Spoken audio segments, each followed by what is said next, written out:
মাশাআল্লাহ, সুবহানাল্লাহ, এত সুন্দর আম। বেশ ভালোই হইল, পেটে খিদেও লেগেছে, আমটাকে খাই।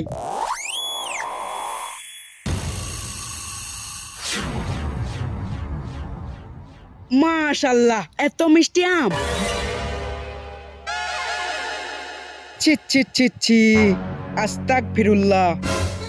এই বাগানের মালিককে না জিজ্ঞাসা করি আম তো খাওয়া আমার বড় ভুল হইল। যাই বাগানের মালিকের কাছে যাই, যেই ক্ষমা চেয়ে আসি কি, নাই তো আল্লাহ আমাকে কোনোদিন ক্ষমা করবি না। ও ভাই, এই বাগানের মালিক কোথায় থাকে গো? ওইদিকে থাকে তো, ওইদিকে গেলেই পাওয়া যাও। ঠিক আছে ভাই। বড় ভাই, বল। পূর্ব পাড়ার আমের বাগানে যে আম ছিল সব তো আমগুলো পেটি পেটি সব খেয়ে শেষ করে দিয়েছে। খাক খাক, গরিব মানুষ সব খাক। আর পশ্চিম পাড়ার পুকুরের মাছ তাও তো একটাও নয়, সব তো ধরে ধরে খেয়েছে। কি বলবো, মেলা মাছ খাক, মেলা পুকুর, আমার অসুবিধা নাই। কি বলবো তো আমাকে বলতে দাও, আমি বলি। থাক থাক। আসসালামু আলাইকুম। ওয়ালাইকুম আসসালাম। ভাই, এই বাগানের মালিক কে গো? কোথা বাড়ি ভাই তোমার? বাগানের মালিককে ছিল না? এই তো বাগানের মালিক। সাহেব, আমার বড় ভুল হয়ে গেছি। আপনাকে না জিজ্ঞাসা করি আপনার বাগানের এই আমটা 2-3 কামড় খেয়ে ফেলেছি। সাহেব, আপনি আমাকে ক্ষমা করে দিয়েন। হ্যাঁ, বাগানের হাজার হাজার আম লোকে পেড়ে খেয়ে নিচ্ছে, বড় ভাই কিছু বলছে না। যাও, কোন জমা গেছিল, যাও যাও যাও, আম পেড়ে সব খেলে গো, সব খেলে গো, যাও যাও। এই থাম বাবু, বসো বসো। তোমার বাড়ি কোথায়? বাড়ি এই গ্রামেই, ওই মাঠপাড়া। মাঠপাড়া বাড়ি? তোমার ভয়ঙ্কর সাজা হবে। তুমি আমাকে নাই শুধু আমার বাগানের আম খেয়েছো, তোমাকে আমি ছাড়বো না, তোমাকে ভয়ঙ্কর শাস্তি দেবো। বড় ভাই, আরে ঝামেলা মেলে আসে। এই থাম, ওই ধরনের সাজা দেবো না আমি। বাবু, তোমাকে আমি যে সাজা দেবো তুমি কি মেনে নিতে ইচ্ছুক? সাহেব, আপনি যে সাজা দিবেন আমি মাথা পেতে নেব, কারণ আপনার বাগানের আম কুড়ি খেয়েছি আপনাকে না জিজ্ঞাসা করি। আপনি যদি আমাকে ক্ষমা না করেন আল্লাহ আমাকে ক্ষমা করবি না। আপনি যে সাজা দিবেন আমি মাথা পেতে নেব সাহেব। এই রাজ, ওকে ধরলি যত। এই চলো।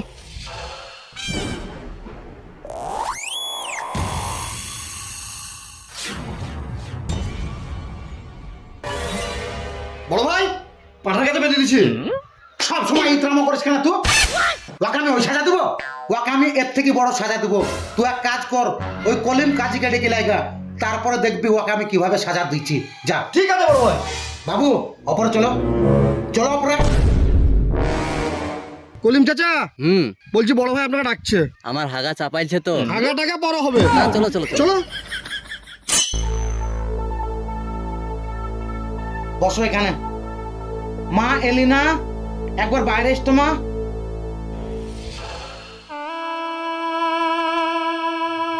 বসো মা। মা, তুমি আমার একমাত্র মেয়ে, আমি যেটা করব তুমি কি মেনে নেবা?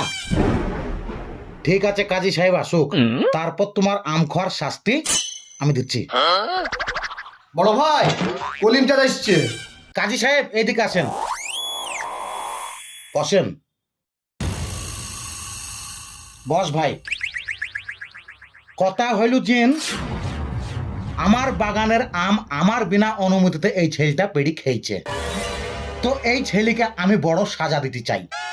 আর সেই সাজাটা হইল আমার মেয়ের সাথে বিয়ে। আপনি এই বিয়ে পড়ানোর ব্যবস্থা করুন। সাহেব, আমি রাজি আছি, আপনি যে সাজা দিবেন আমি মাথা পেতে নেব, কিন্তু মেয়েটার মুখটা তো আমাকে একবার দেখান। এত বড় সাজা দেওয়ার আগে মেয়েটা কেমন দেখতে আমি একবার দেখি। মুখ দেখতে হবে না রে বাবা, কারণ আমার মেয়ের মুখ যদি তুমি দেখো তুমি বিয়ে করতে রাজি হবা না। আমার মেয়ে বুবা, কানে কালা, চোখে দেখতে পায় না, তবুও তোমাকে এই সাজা মাথা পেতে মানতে হবে। রাজি আছো? সাহেব, আপনার মেয়ে কানে শুনতে পায় না, মুখে কথা বলতে পারে না, চোখে দেখতে পায় না, তাইলে ওই মেয়েলি সংসার কি করে করব? এত বড় সাজা আপনি আমাকে দেন না, আপনি আমাকে অন্য সাজা দেন। এই, অন্য কোনো সাজা নয়, বড় ভাই যখন মুখ ফুসকি বলে ফেলেছে এই সাজাই তোমাকে নিতে হবে, তোমাকেই আমাদের মেয়েকে বিয়ে করতে হবে। ঠিক আছে, কাজী সাহেব শুরু করেন। অমুকের মেয়ের সাথে তমকের বিয়ে। আমিও খুশি, তোমরাও খুশি, তুমি কি রাজি? মুরব্বি, হচ্ছে না, বিয়েটা ভালো করে পড়ান। কাজী সাহেব, সারা জীবন আমার বাগানের আম পেড়ে ফাঁকা করে দেন, বিটাও ঠিকভাবে পড়ানো শিখেননি, কলমা পড়েন। কলমা মনে মনে পড়ে দিয়েছি বাবা, তুমি কি রাজি? হ্যাঁ আচ্ছা ঠিক আছে, কাজী সাহেব দোয়া করে দেন। দোয়া তোমরা কইলাও গা, বাইরে বদনা পড়ে আছে, আমার হাগা যাওয়াইছে, আমি হেগে আসি। ও বাবা, এই হাত দিতে ছিল তুই ধরলেছিস নাকি? হ্যাঁ ও ঠিক আছে বাবা, তোমাদের বিয়ে কমপ্লিট, তোমরা এবার ঘরে যাও, যে আমার মেয়েকে দেখে লাগবা, যাও। যাও যাও মা যাও।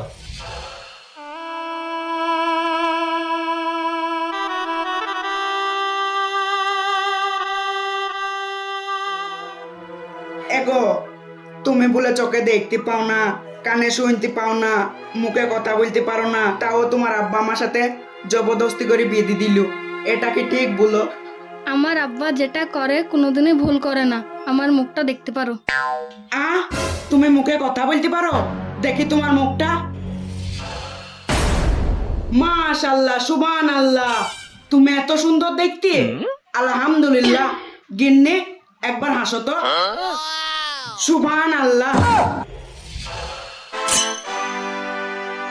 সাহেব, আপনার মেয়ে কানাও লাই, বুবাও লাই, আবার চোখেও দেখতে পাই। মাশাআল্লাহ, খুব সুন্দরও। তাইলে আপনি আমার সাথে মিথ্যা কথা বলি কেন বিয়ে দিলেন? আমি তোমাকে কোনো মিথ্যা কথা বলিনি বাবা। আমার মেয়ে মুখে বোবা, কথা বলতে পারে না, এই কারণে আজ পর্যন্ত পর পুরুষের সাথে কথা বলেনি। আর আমার মেয়ে চোখে অন্ধ, এই কারণে বলেছি আজ পর্যন্ত কোনো পর পুরুষের মুখ দেখেনি। সবই ঠিক আছে, কিন্তু এটা আবার আমার কেমন সাজা? এটা তোমার সাজালাই বাবা, এটা তোমার সততার পুরস্কার। আমার বাগানের আম এই গ্রামের লোকে কত পেড়ি খায়, চুরি করে খায়, চেই খায়, আজ পর্যন্ত কেউ ক্ষমা চাইতে আসেনি আমার কাছে। আর তুমি সামান্য একটা আমের দুকামড় খেয়ে আমার সাথে ক্ষমা চাইতে গেছো, এইটাই হয়েছে তোমার সততা। আর এই সততার কারণে আমার মেয়ের সাথে তোমার বিয়ে দিলাম। এটা আমি কোনো ভুল কাজ করিনি বাবা, এটা তোমার ইমানদারের পুরস্কার। শুক্রিয়া সাহেব। সাহেব লাই, শ্বশুর আব্বা। শুক্রিয়া শ্বশুর আব্বা। যাও সংসার করো গা। আর ওই আমের বাগানটা তোমাকে দিয়ে দিলুম, সারা জীবন আম খাবা আর বাগানটাকে আগলাবা। যাও। কাজটা খারাপ করলুম। বড় ভাই, এতদিন যা করেছো সবই ভালো, আর এটা অত্যন্ত ভালো। এরকম সততা ছেলে পাওয়া যাবে না। আলহামদুলিল্লাহ। আলহামদুলিল্লাহ। তুই এক কাজ কর, হ্যাঁ বলো। আমার জামাইয়ের এইটু আমটা খেতে খেতে ওই পশ্চিম পাড়ার চ্যাং মাছের পুকুরটা দেখে আগা যা।